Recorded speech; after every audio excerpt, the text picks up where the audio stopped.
खैबर पख्तूनख्वा में आईनी बहरान का खदशा पैदा हो गया। वजीर आला अल-यमीन गंडापुर ने असम्बली तोड़ने की धमकी दे दी। वजीर आला ने बानी पीटीआई से मुलाकात तक बजट पास न करने का ऐलान कर दिया। वफाक ने माशी इमरजेंसी नाफिज करने की धमकी दे दी।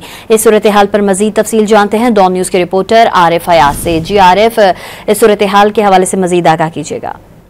जी बिल्कुल, खैबर पख्तूनख्वा में बजट जो है तो वो की मंजूरी एक अहम मोड़ इख्तियार कर चुकी है और वज़ीर आला अल-यमीन गंडापुर ने बयान जारी किया हुआ है कि सूबाई बजट की मंजूरी बानी पीटीआई से मंजूरी से मशरूत कर दी है।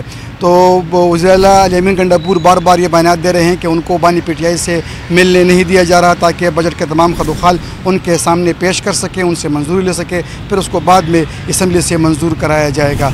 वज़ीर आला ने बयान जारी किया हुआ है कि अगर हम बजट मंजूर नहीं करते तो वफाक जो है वो फाइनेंशियल इमरजेंसी लगाकर सूबाई हुकूमत को साइडलाइन कर सकती है। लेकिन दूसरी जानिब वज़ीर आला अल-यमीन गंडापुर वफाक के इस इक़दाम को भी साजिश करार दे रहे हैं और साथ में बयान दे रहे हैं कि वफाक को ऐसा कभी नहीं करने देंगे। आज चूँकि सूबाई काबीना का इजलास है और गुज़श्ता रोज़ वज़ीर आला ने इशारा दिया हुआ था कि वो सूबाई असम्बली ख़ुद भी तहलील कर सकते हैं, उनके पास ये इख्तियार है। तो सूबाई काबीना ने आज वज़ीर आला की असम्बली तहलील करने के ऐलान को और जो दीगर आईनी मामलात हैं उसमें उन्होंने मुकम्मल तायीद की और वज़ीर आला को फ़ैसला करने का मुकम्मल तौर पर इख्तियार भी दे दिया है।